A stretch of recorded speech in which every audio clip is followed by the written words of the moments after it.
Fear stalks the streets of San Francisco. This guy is a pathological, psycho killer. As the death toll mounts, the killer sends out coded messages. It's like something from a horror movie. He calls himself the Zodiac, but could cracking the killer code reveal his name?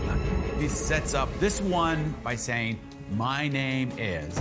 But every new code is more complex than the last. The total number of permutations would be bigger than the number of atoms in the universe. Now, 50 years on, there's been a breakthrough. Kind of chilling. Here were the words of the Zodiac being heard again for the first time in half a century. These are the codes that changed our world. Bizarre markings, random letters, and numbers. Words that make no sense. But cracking them unlocks military secrets, decodes ancient civilizations, and reveals enemies in our midst. Now we uncover how they were decoded, the genius minds that broke them, and the secrets they revealed.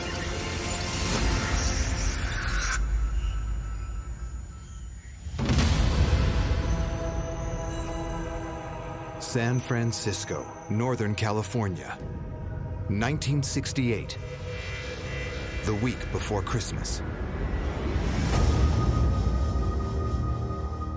The bodies of teenagers David Faraday and Betty Lou Jensen are discovered on a secluded lane in the North Bay area of the city. David has been shot in the head. Betty Lou has been shot in the back 5 times. The boy was shot right at the side of the car, and the girl apparently tried to run. And she was shot and found 28 feet further on. From the very outset, it was clear to the police that they had a serious problem. The first couple discovered shot multiple times, lying next to their car in the most innocuous of all places, a makeout spot. One of the first assumptions is robbery. You know, just somebody pulling up and robbing these 2 people and somehow went south and killed them both. But nothing was taken. The whole community was in uproar. It was out of the blue. No one knew what happened or why. Despite media coverage, detailed forensic work, and intensive interviews with the couple's family, friends, and acquaintances, the police failed to make any arrests. One of the first questions the police ask whenever they come across a murder is what is the motive? The vast majority of murders are committed by people who knew the victim, a friend, a business associate, a family member. So they're gonna look for some connection to the killer, but there seems to be no apparent motive for the killings. With no leads, the trail quickly goes cold. Then, less than 7 months later, there's another shooting just a few miles from the first crime scene. The victims are 22-year-old Darlene Farron and 19-year-old Mike Mageau. The MO is disturbingly familiar. You have a couple parked in a secluded location, approached and brutally assaulted, again, with no apparent motive. Car pulls up behind them. A lone guy gets out, opens fire. He got back in his car and then drove away. 40 minutes after the shootings, the nearby Vallejo Police Department receives an anonymous call. The caller has detailed information about the crime. He's able to describe the location, the color of the car, and even the weapon used in the murder, a 9mm handgun. These are details only the killer could know. Police are now thinking, how do you know this? You must have been there. It can't just be a prank call. This can't be a coincidence. And the caller makes a second chilling confession. He claims responsibility for the killings 7 months earlier. But before the police can trace the call, he hangs up. It's clear to them, though, that the same man is responsible for these crimes. As news of a second double shooting spreads across the North Bay area, local journalist Duffy Jennings senses the panic spreading. The fear and the tension started to build because of the media exposure. The one difference between the killer's first and second attacks is that this time, there's a survivor. But 19-year-old Mike Mageau is so traumatized, the police still have little to go on. The description is so vague, it really doesn't leave the police with any clues that they can follow successfully. He's had such a traumatic experience that the things that he'll remember from that moment will blur into one. He was shot. He was left for dead. 2 brutal attacks, 7 months apart. And there's still little progress in finding the killer. We don't know who he is. We don't know why he's doing it. We don't know where he's going to shoot somebody next. It was a real mystery. The trail for the serial killer goes cold.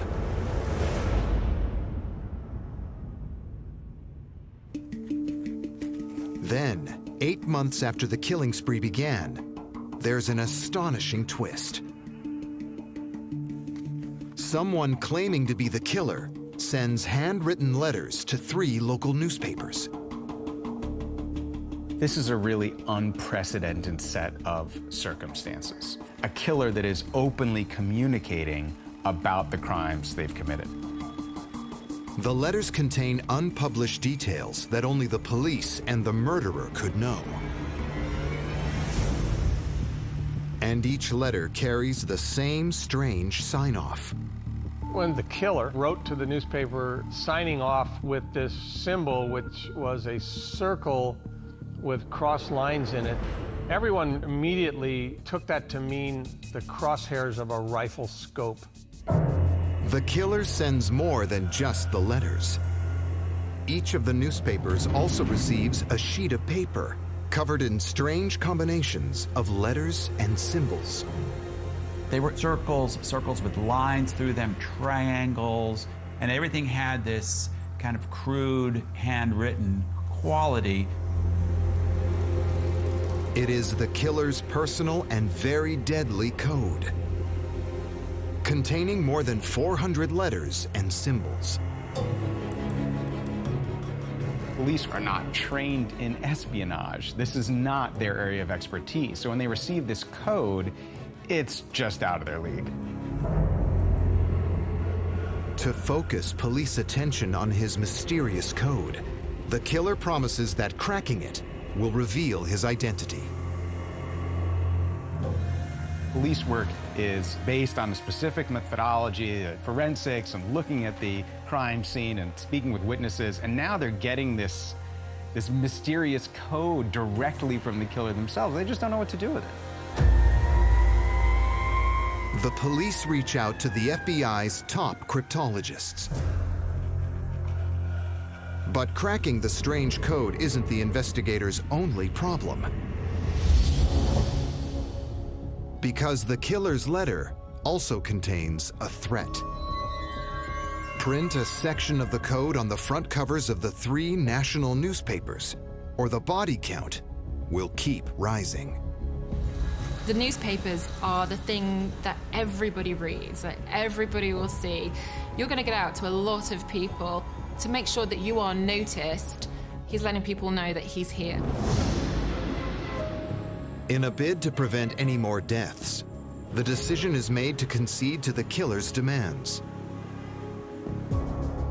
The coded messages are published, but the police publicly cast doubt on the message's authenticity and request more from the letter writer to prove he's the killer. On the surface, they're saying, prove that you're telling the truth. Prove you are who you say you are. But really, they're just trying to get the information necessary to catch the guy. They need him to fall over a bit so that they can catch up with him. The plan to goad the killer into responding pays off. He sends another letter. This time, his opening line is haunting. Dear editor, this is the Zodiac speaking. For the first time, he identifies himself as the Zodiac Killer, and that's how he'll be known from here on out. The Zodiac Killer is now forcing his own narrative. He's taking control of his new persona and his new personality. He is the Zodiac, he's here, and he's building his brand. And by giving himself a title, he's handed the press journalistic gold. You know, they have a villain that they can write stories about, and that name will soon become a household name. And you have to think that with all his actions, this is exactly what the Zodiac Killer hoped for. First of all, he's saying, I'm smarter than anybody else. And second, became kind of a game to him. While people are lying dead and their families are mourning their dead relatives, you know, this guy's getting a kick out of whatever he's sending. Once again, the letter contains details only the killer could know. And he taunts the authorities for their failure to crack his code. So he doesn't really think they're going to break the code, and he's just going to sort of tease them a bit about it, again trying to assert that he's the superior person here, that he's really running the show, not the police. He's really enjoying this cat and mouse game. He's sending out something, the mystery, the legacy that he's leaving. He's really enjoying making people confused, and making people think, and making people fearful. That is exciting to him. The Zodiac's latest letter doesn't bring the police any closer to working out his identity. But making the code public has an unintended benefit. The police and FBI cryptographers are joined by hundreds of amateur codebreakers across America, all searching for ways to break the Zodiac's cryptic code. Zodiac Killer uses a cipher that seems to be replacing each letter with some kind of secret symbol. And these are symbols that apparently he's invented. The first step in decoding it is just to figure out what type of cipher it is. The patterns of symbols lead many codebreakers to suspect the Zodiac is using a variant of a code dating back to the 1st century BC. A substitution cipher. Substitution ciphers were used by one of the most famous Roman leaders of all time. Turns out that Julius Caesar was quite a keen cryptographer. Caesar would shift every letter up 3 places. So A becomes D, B becomes E, C becomes F, and so on. And that is the classic Caesar cipher, shifting every letter up 3 places. But nowadays, when we talk about a Caesar cipher, we're just saying shift up letters any number of places. The key to cracking this basic substitution cipher is knowing this shift pattern. In its most basic form, the Caesar cipher is limited to the number of other letters in the alphabet other than itself, giving 25 different possibilities. The problem with a classic, simple substitution cipher is that you can break it with frequency analysis. So by that I mean some letters are more common than others. In English, the letter A accounts for 8% of all letters in a typical page of text. E accounts for 11%. T appears 7% of the time. And Q just 0.1%. That means if all letters are substituted by just a single symbol, working out the percentage they appear within a text will reveal which letter each symbol represents. And sooner or later, probably sooner, we'll find out what the message says.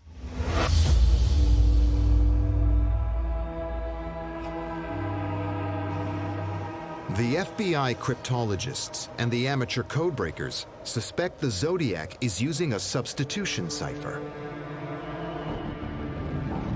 But despite that, this code is stubbornly difficult to crack, because the Zodiac has added a complex twist to his coding method.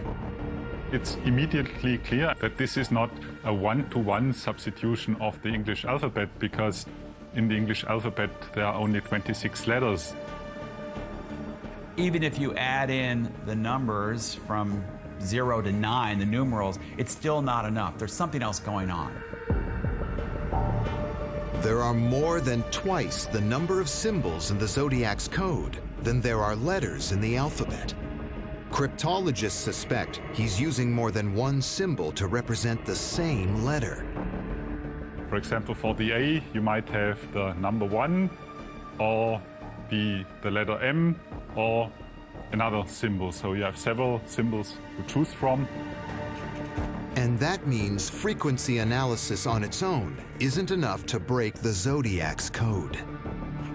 Because there's nothing that's standing out, because there's no obvious variations in frequencies, it's very hard to then begin to decipher that message.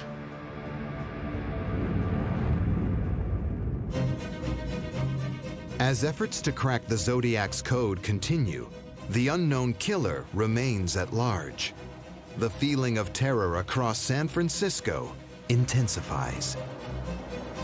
So releasing this code to the public, it's a bit of a double-edged sword. On one hand, you're enlisting this vast knowledge base to help you solve this mystery. But at the other hand, you're giving something that's already received press even more press. And you run the risk of greatly exacerbating the fear that the general population already is suffering from about this guy. 2 weeks after the Zodiac's coded message is published, parts of the city feel like they're verging on hysteria. The police are at a total loss. Then, a breakthrough comes from left field. 2 crossword puzzle enthusiasts get in touch with the police. Some of the greatest code breakers have been people who also love crossword puzzles and word games and number games. Because you have to have a mind that's able to focus on the details, but also think about kind of crazy, intuitive, out-of-the-box possibilities. Teacher Donald Hardin and his wife Betty claim to have done what the best minds in the FBI couldn't. They say they've cracked the killer's code. Betty and Donald Hardin became intrigued by the Zodiac puzzle like thousands of other people, and almost as if they were sitting down to solve a Sunday crossword puzzle, they went to work on it. But they worked on it with a really smart plan. They knew they had to find some set of characters they could connect to a real word, something that frequently repeats in the document. This is a classic technique for code breaking. You look for what's called a crib, some combination that keeps popping up. The Hardins have used exactly the same techniques created more than 3 decades earlier by some of the greatest code breakers in history. During World War II, the German army relied on a secret code to pass messages onto Nazi forces, generated by their now legendary Enigma machines. The encrypted messages were thought to be impenetrable. The Enigma code is a substitution cipher. You swap one letter for a different letter. But the difference with the Enigma cipher is it's dynamic. The same letter is being encrypted by a different letter differently each time you hit the key. The Enigma machine's dynamic encryptions made British code-breaking efforts almost impossible. There are millions upon millions of different permutations that are going on here, and unless you know the millions upon millions of permutations, you've got no idea what this gobbledygook really means. There's no way of going back to the original message. The Germans made cracking Enigma even harder by changing its settings every 24 hours. It would have taken an army of analysts decades to crack the code. British code-breaking efforts were only saved by the discovery of a critical design flaw in Enigma. It couldn't code a letter as itself. If I type the letter A into an Enigma machine, you know, a lamp board lights up with another letter. That letter will never be A.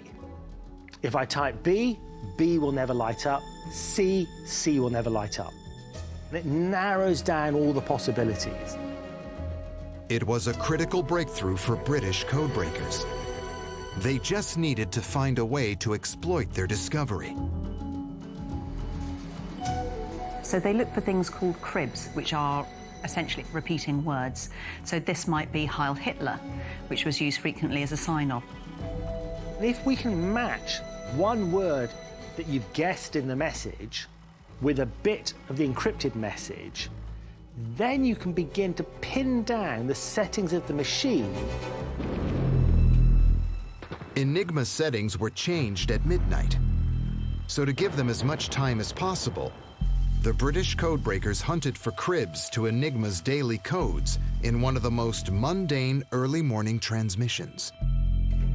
A weather report sent out at 6 a.m. every day. So a weather report was particularly useful because it would be a daily transmission that they would make. It was fairly routine. So any repeating pattern like that was vital. British codebreakers searched the early morning code for strings of characters that could disguise the words for weather report in German. So let's imagine I've intercepted a message from a weather station, and I think it's got the word Wetter in it, W-E-T-T-E-R, the German word for weather. It must be in there somewhere. It's a weather station report. Well, is it at the beginning of the message, W-E-T-T-E-R? Well, no, because the first letter of the encrypted text is a W, and I know no letter can be encrypted as itself.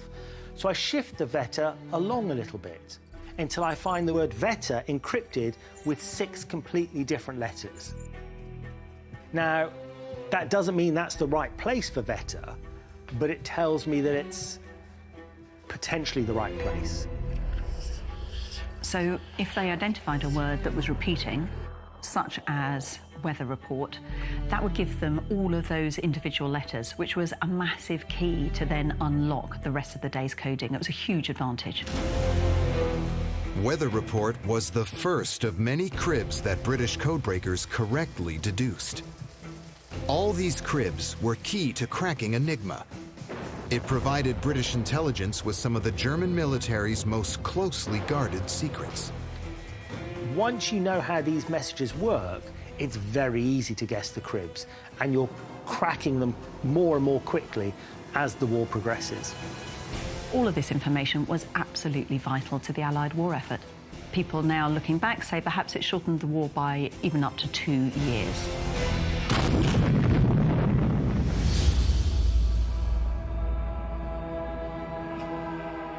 "30 years later, crossword enthusiasts Donald Hardin and his wife Betty apply the same crib hunting technique to try to crack the Zodiac killer's code. So the Hardins thought, well, this guy's a killer. He's bragging about his killing. What are some of the words he might be using in the document? The Hardins begin their search by looking for patterns in the symbols that could represent a very obvious word choice for a serial murderer: kill. And slowly, the Zodiac code finally begins to crack. The first step is spotting a character that appears more than once, like the half-filled squares. They spot some symbols that repeated, so that could be the double L in kill. If these represent double L, then the diagonal line could be a K, and the triangle could be an I, completing the word kill. The I is really useful because it's the first letter of the message, and as part of the guesswork of figuring out what this killer is trying to say, it really stands to reason that I would be the first word of the message. The symbol the Hardins believe is the letter I match, and a possible first line begins to emerge. The first line of the Zodiac killer message was the key for the solution, or how the two broke into the cipher. But the killer has used far more symbols than there are letters in the alphabet. So, the Hardens know each letter has more than one substitution. Just like solving a crossword, they use a mixture of logic and educated guesswork, until every word in the first line is revealed. And eventually, the entire message. A pair of crossword-loving amateurs has succeeded where some of the country's most elite code breakers have failed. The message confirms just how twisted the Zodiac is. The deciphering starts, I like killing people because it's so much fun. It's more fun than killing wild game in the forest, because man is the most dangerous animal of all. When the decrypted message was released, it had probably exactly the result the Zodiac Killer wanted. It just horrified people. Someone who was taking this perverse pleasure in not only killing people, but then bragging about it to the public. Despite the killer's promise in his letter, the message the Hardens reveal does not identify him. The police are back to square one. When they do crack this first code, all they really learn is that the killer is taking great pleasure from his acts and that he's not going to stop anytime soon. The Zodiac is toying with the authorities, and they know it. The police are no closer to identifying him than they were the first time he killed. This does nothing to calm the fear rippling across the Bay Area of San Francisco. There is a killer on the loose. He enjoys killing. He strikes seemingly at random and without warning, and the police have no idea who he is. Is he coming for me? Am I going to be targeted? What does he want? I don't understand. All of this will be going through the community's mind. It's horrifying to think that this person could be out there walking among us, looking for the next opportunity to play this really sick game. With the police no closer to catching him, the killer is about to ramp up the fear already infecting San Francisco.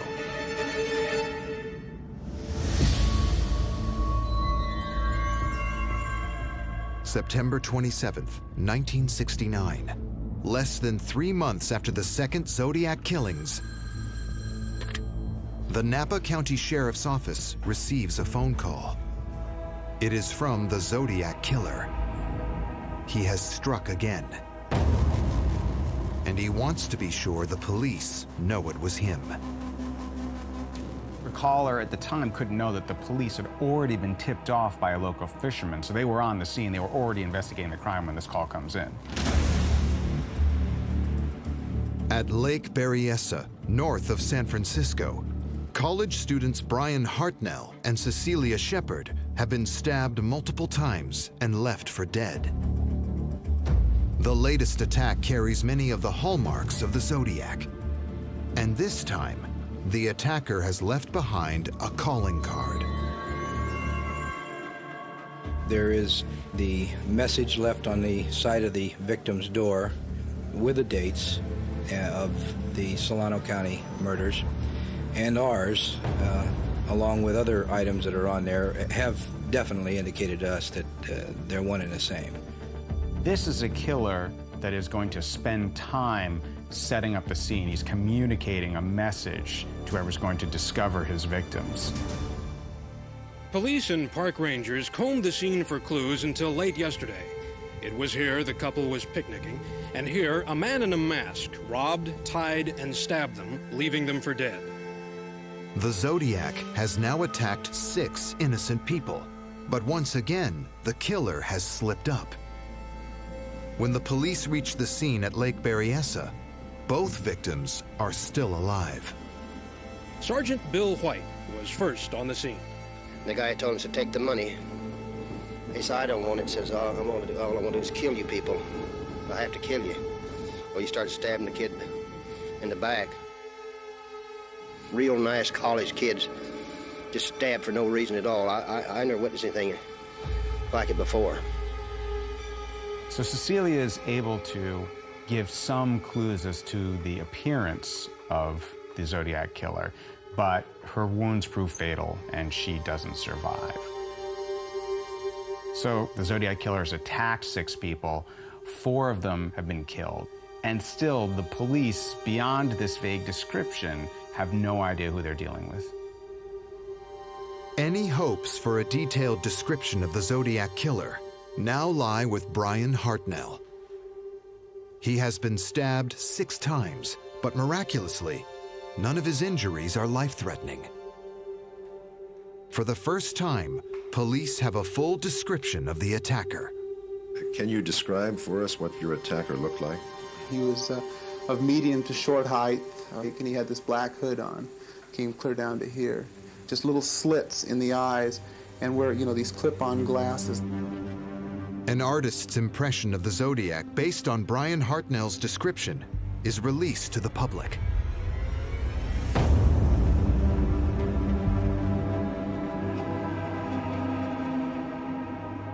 Finally, terror has an image to go with it. But because the executioner-style hood completely obscured the killer's face, it doesn't move the police hunt on. There is still a killer on the loose, and no one is certain what he looks like or where he will strike next. This guy is a pathological psycho killer. There's no doubt about it. Day to day, you weren't sure where the next random violent attack was going to come from. Just 2 weeks after the stabbings at the lakeside, the Zodiac killer ups the stakes again. All his previous victims have been found in remote spots on the city's outskirts. But the killer is clearly growing in confidence, or at least in his thirst for publicity. When taxi driver Paul Stein is discovered shot dead in his car in Presidio Heights, a busy neighborhood of San Francisco, it is such a different MO, the police don't immediately connect it to the Zodiac killer. So when they got there and found the driver with a, with the bullet in his head, blood all over the place, assumption was that it was a robbery, and so they just conducted it as a regular homicide investigation. That all changes when the newsroom of the San Francisco Chronicle receives a package containing a piece of Paul Stein's blood-soaked shirt. Packed in with the shirt is a third letter with the now disturbingly familiar symbol at the end. It was the first and only known time that he struck in the city of San Francisco, and it broke his MO of attacking young couples in Lover's Lane or picnicking situations as he had done 3 times prior to that. So now all bets are off. The Zodiac's latest letter suggests there are now no lengths he will not go to increase his notoriety. The letter says he's come up with a whole new kind of killing spree. This time, it will be children leaving their school bus.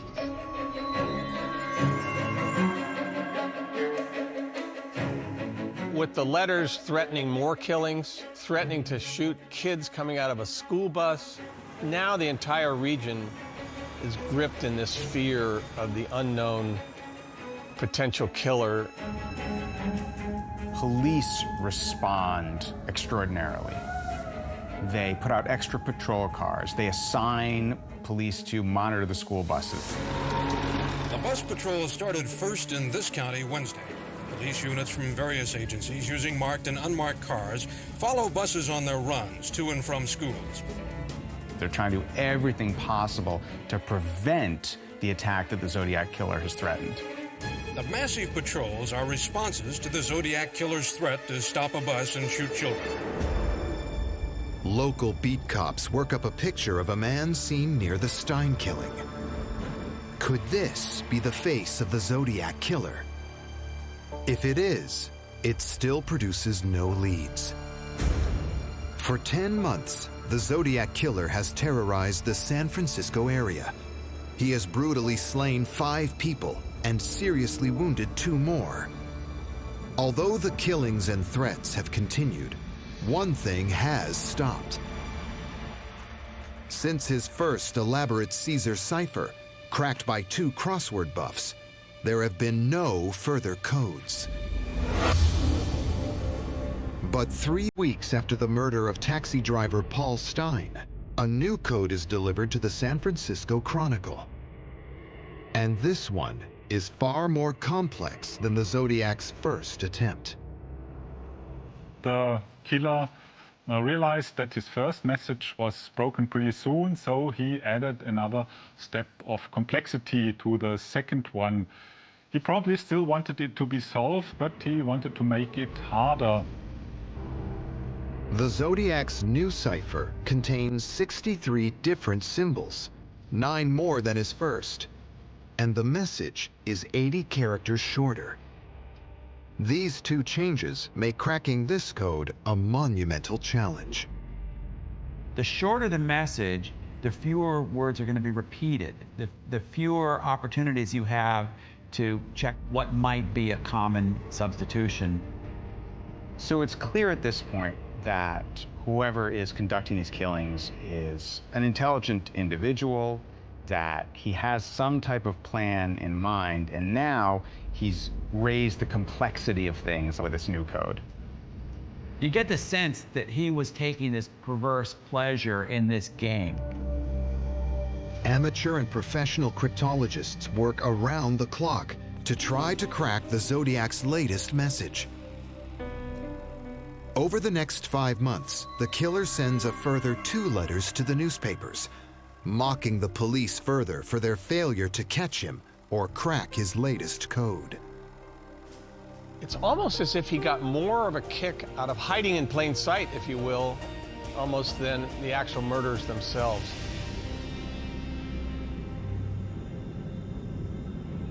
"14 months after the Zodiac's killing spree began, the police still have 5 unsolved murders on their hands. They don't have a single lead. Then, in April 1970, the Zodiac releases a 3rd code. This is spurring his ego. Look how intelligent I am. Look how great I am. I'm going to give you something that you're never going to figure out. The latest code contains just 13 characters, and the Zodiac promises that cracking it will finally reveal his identity.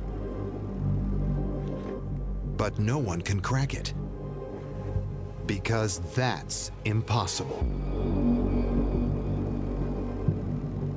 This one, he sets up by saying, "My name is," and then he delivers 13 characters, 13 symbols.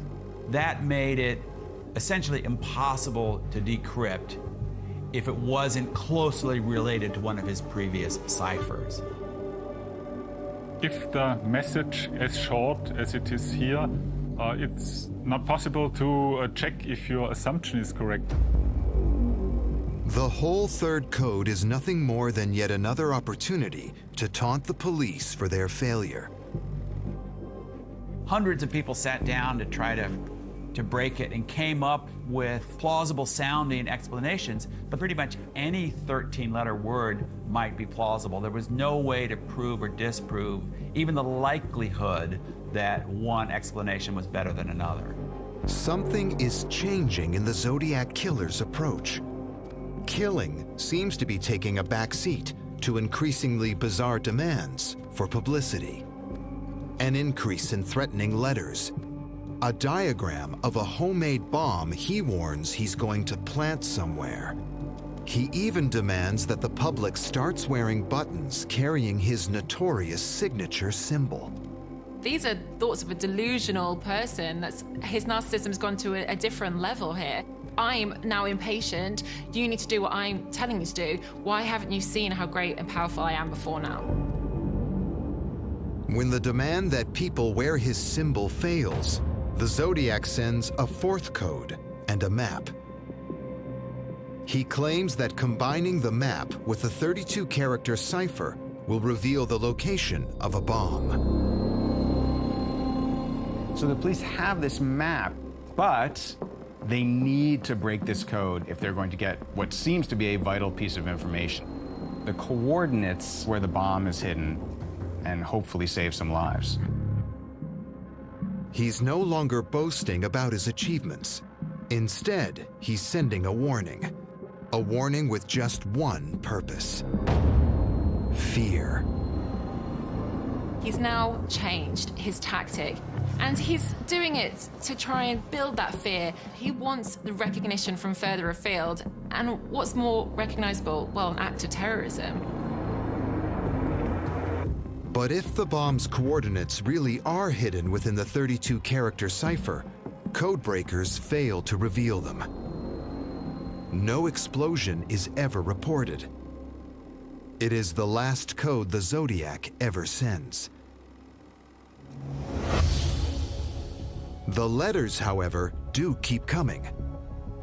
Between 1970 and 1974, up to 10 more are sent to the police and press. And each time, the tally of victims the Zodiac claims to have killed increases. As far as we know, Paul Stein is the last victim, but another letter is received in which the Zodiac claims to be responsible for 37 other deaths. It's an extraordinary claim, very hard to back up. In 1974, the taunting letters suddenly stop. The Zodiac killer disappears without a trace, leaving just one last mystery. Who was the Zodiac killer? The police never closed the case. For decades, the last three codes that could reveal the Zodiac's true identity remain uncracked.